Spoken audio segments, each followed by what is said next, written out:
Saya Nur Alinda Novarivianti, NIM 0484610025, Program Studi Administrasi Negara.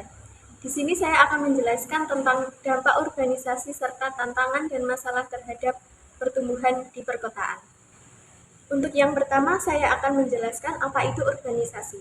Urbanisasi secara sederhana dapat diartikan sebagai perpindahan penduduk dari desa ke kota.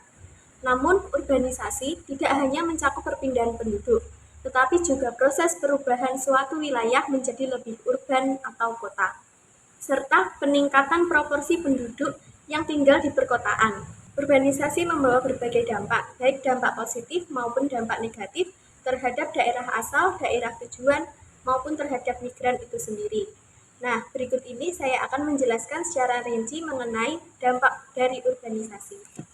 Dampak positif dari urbanisasi adalah yang pertama adalah peningkatan ekonomi. Urbanisasi dapat meningkatkan ekonomi perkotaan dengan menciptakan lapangan kerja baru dan meningkatkan pendapatan. Dan yang kedua adalah akses ke fasilitas. Perkotaan menawarkan akses ke fasilitas yang lebih baik, seperti pendidikan, kesehatan, dan infrastruktur.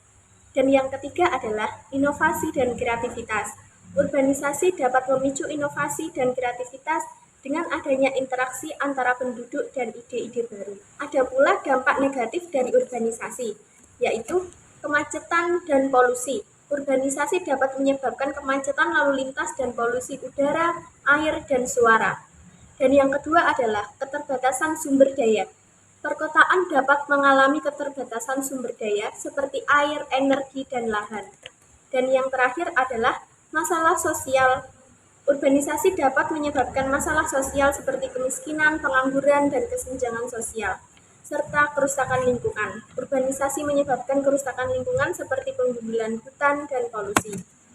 Urbanisasi di Indonesia membawa berbagai tantangan, di antaranya adalah ketimpangan pembangunan antara Jawa dan luar Jawa, serta antara kota besar dan kota kecil. Yang kedua adalah munculnya pemukiman kumuh di kota-kota besar, kemacetan dan polusi di kota-kota besar, terutama di Jakarta. Berkurangnya lahan pertanian produktif akibat ekspansi wilayah perkotaan. Dan yang terakhir adalah tantangan penyediaan lapangan kerja bagi pendatang baru di kota. Pemerintah Indonesia telah menerapkan berbagai kebijakan untuk mengelola urbanisasi, termasuk program transmigrasi, pengembangan kota-kota baru, dan desentralisasi pembangunan.